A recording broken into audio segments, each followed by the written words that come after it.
ಜೊತೆ ಹುಕ್ಕೇರಿ ತಾಲೂಕಿನ TAPCMS ಅಧ್ಯಕ್ಷರು ಹಿರಿಯರು ಆಗಿರ್ತಕ್ಕಂಥ ಮಾದೇವಣ್ಣ ಜಿನ್ನಾಳಿ ಅವರು ಕೂಡ ಇದೇ ಹೇಳುವಾಗ ಹೇಳಿದ್ರು. ಹಿರಣ್ಯಕೇಶಿ ಸಕ್ಕರೆ ಕಾರ್ಖಾನೆ ಬಗ್ಗೆ ಮಾತಾಡಿದ್ರು. ದಯಮಾಡಿ ಬೆದಿ ಬರೋದಕ್ಕೆ ಏನು ಮಾತಾಡ್ತಾರೆ, ಅದು ಏನು ಮಾಡ್ಬೇಕು ಅನ್ನೋದು ಅಣ್ಣಗೂ ಗೊತ್ತೈತಿ, ನನಗೂ ಗೊತ್ತೈತಿ. ಮತ್ತೆ ಬೆದಿ ಬರೋದಕ್ಕಿಂತ ಮೊದಲೇ ನೀವು ಕತ್ತಿ ಹೇಳಿದ್ರೆ ಅದಂತ ಮಜಾನೂ ಇರುದು. ಅದು ಬೆದಿ ಬರಬೇಕು, ಅದನ್ನ ಹ್ಯಾಂಗ ಸಮಾಧಾನ ಮಾಡ್ಬೇಕು ಅನ್ನೋದು ನಮಗೆ ಮಾಹಿತಿ ಇರ್ತೈತಿ. ಯಾಕಂದ್ರೆ ಈ ಕಬ್ಬು ಹರಗುದಂದ್ರೆ ಅದು ಬೆದಿ ಬಂದಾಗ ಕಬ್ಬು ಹರಬೇಕು. ಏನು 15 ದಿವಸ 20 ದಿವಸ ಹೊರಗಾಕ್ ಬರ್ಬೇಕು ಬೇಡ, 4 ತಿಂಗಳ 3-5 ತಿಂಗಳು ಬಿಟ್ಟು ಹೊರಗಾಕ್ ಬರ್ಬೇಕು. ಅದ್ರ ಬೆದಿ ಯಾವಾಗ ಬಂದಿರುತ್ತೆ ಅವಾಗ ಹರಬೇಕು. ಭಾಳ 4 ದಿವಸ ಹಿಂದೂ ಮಾಡಕ್ ಬರಂಗಿಲ್ಲ, 4 ದಿವಸ ಮುಂದೆ ಮಾಡಕ್ ಬರಂಗಿಲ್ಲ. 4 ದಿವಸ ಹಿಂದೆ ಮಾಡಿದ್ವಿ ಕೈಬಿನಾಗಿನ ಬೆರಿಗೋಳು ಸಾಯ್ತು. ಹೌದಲ್ಲ, ಒಂದು 15 ದಿವಸ ಮುಂದೆ ಮಾಡಿದ್ವಿ ಉದ್ದಾಗಿದ್ದು ಕಬ್ಬ ಉಳಿತು. ಅದಕ್ಕೆ ಹರಗು ಟೈಮ ಮರಿಗೋಳು ಸಾಯಬಾರದು, ದೊಡ್ಡ ಕಬ್ಬು ಮುರಿಬಾರ್ದು, ಅದಕ್ಕೆ ಬೇದಿ ಅಂತ. ಹಂಗ ಬಂದಾಗ ನಾವು ಇಬ್ರು ಅಣ್ಣ ತಮ್ಮ ಕೂಡಿ ನಾವು ಮಾಡ್ತೀವಿ. ಮಣ್ಣು ನೀವೇನ್ ಮಾಡಿದ್ರೆ ಆ ಪ್ರಕಾರ ನೀವು ಮಾಡ್ರಿ, ಅವಾಗಾದ್ರೂ ಮಾತಾಡೋದು ಹೇಳ್ತಾ ಇದು ಇರ್ಬೋದು. ಮೊದಲು ನಾವು 4 ಮಂದಿ ಅಂತ ಹೇಳಿದ್ದೀವಿ.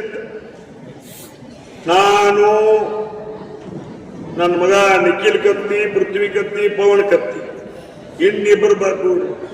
ಅದನ್ನ ನಮ್ಮ ಅಣ್ಣ AB ಪಾಟೀಲ್ರು, ಅನಾಥ್ ರಮೇಶ್ ಕತ್ತಿ, ಅನಾಥ್ ವಿನಯ್ ಪಾಟೀಲ್, ಅನಾಥ್ ನಿಖಿಲ್ ಕತ್ತಿ, ಅನಾಥ್ ಪೃಥ್ವಿ ಕತ್ತಿ, ಅನಾಥ್ ಪವನ್ ಕತ್ತಿ, 6 ಮಂದಿ ಆಗಿದ್ದೀವಿ. 6 ಮಂದಿ ಯಾವ ಮೂಲೆಯಾಗಿದ್ದು ಒಳಗೆ ಬರಾಕ ಗಾಳಿ ಬರೋದಿಲ್ಲ ಹೊರಗಿಂದ. ಇನ್ನು ನೀವೆಲ್ಲ ಬರೋದು ದೂರ ಇರ್ತಾರೆ. ಆದ್ರೆ ಇಷ್ಟೇ, ನೀವು 92 PKPSದವ್ರ ಮನಸ್ಸು ಸ್ವಚ್ಛವಾಗಿ ನೋಡ್ಕೊಳ್ಳಿ. ನೀವು ಮನಸ್ಸು ಸ್ವಚ್ಛದ ಕಡೆ ನೀವು ಹೋಗ್ತಾಗದ ನಾ ಯಾರಿಗೂ ಏನು ಅನ್ನೋದಿಲ್ಲ. ನೀವು ಆಯ್ಕೆ ಮಾಡಿ ಕೊಟ್ಟಿದ್ದೀರಿ. ಮಗನ ನಾಳೆ ರಾಜೀನಾಮೆ ಕೊಡೋದು ರಾಜೀನಾಮೆ ಕೊಡ್ತಾನೆ, 92 ಮಾಡೋದು 92 ಮಾಡ್ತಾನೆ, ನಮ್ಮ ಒಟ್ಟು ಮಾಡೋದು ನಮ್ಮ ಒಟ್ಟು ಮಾಡ್ತಾನೆ. ನನಗೆ ಆ ಭಾವನೆ ಇಲ್ಲ. ಇಡೀ ತಾಲೂಕ ನಂದು, ಸಂಘ ಸಂಸ್ಥಾ ನಂದು, ಜನ ನಮ್ಮದು.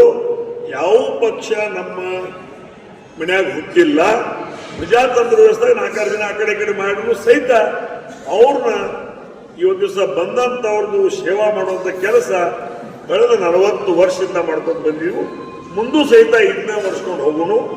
ಆದ್ರೆ ನಾನು ಸಹಿತ ಇನ್ನೂ ಚಾಲಿಗೆ ಹಾಕಾಕತ್ತ. ಅಂದ್ರೆ ಬರುದ ಬಿಡುದ ನಾ ಯಾರು ಒತ್ತಾಯವಾಗಿ ಕೆರಂಗಿಲ್ಲ. ಅವ್ರ ಆರ್ಟ್ ಸೊಸೈಟಿ ನನಗೆ ಅತಿ ಗೊತ್ತ 92 ನನ್ನ ಬಿಡುವಂಗಿಲ್ಲ. ಈ ತಾಲೂಕಿನ ಉದ್ಯೋಗ ಆಗುದಿಲ್ಲ. ಹಣ್ಣು ಕಬರಿ ಬರ್ತಕ್ಕ ನಾವು ಬಿಡಬಾರ್ದು. ಆ ನಿಟ್ಟಿನಾಗ ನಾವೆಲ್ಲರೂ ಒಂದಾಗಿ ಒಕ್ಕಟ್ಟಾಗಿ ನಾವು ಕೆಲಸ ಮಾಡ್ಬೇಕಾಗ್ತದೆ.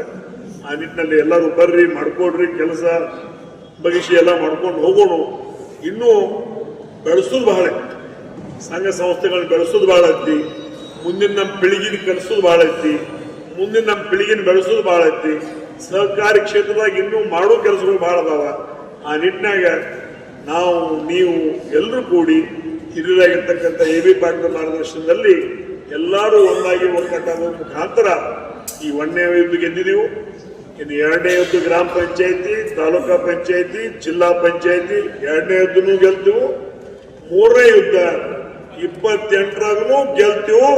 ಅದ್ರ ನಡುವೆ ಯಾರ್ಯಾರ ಮನುಷ್ಯ ಮತ್ತೆ ಏನು ಬೆದಿ ಬಂದಾಗ ಅವನು ತಂದು ನಿಮ್ ಕಬ್ಜಾ ಕೊಡ್ತೀವೋ ಅನ್ನೋ ಮಾತನ್ನು ಸಹಿತ ಇದೇ ಸಂದರ್ಭದಲ್ಲಿ ಹೇಳಿ ಎಲ್ಲರೂ ಆದರ ಪ್ರೀತಿ ವಿಶ್ವಾಸದಿಂದ ಇವತ್ತಿನ ಕಾರ್ಯಕ್ರಮಕ್ಕೆ ಬಂದು ನನ್ನನ್ನು ಸತ್ಕಾರ ಮಾಡಿ ಮನೆಯ ಮಗನಾಗಿ, ಹಿರಿಯರಾಗಿ, ಅಣ್ಣನಾಗಿ, ತಮ್ಮನಾಗಿ ಎಲ್ಲರೂ ಕೂಡಿ ಸತ್ಕಾರ ಮಾಡಿದಿರಿ.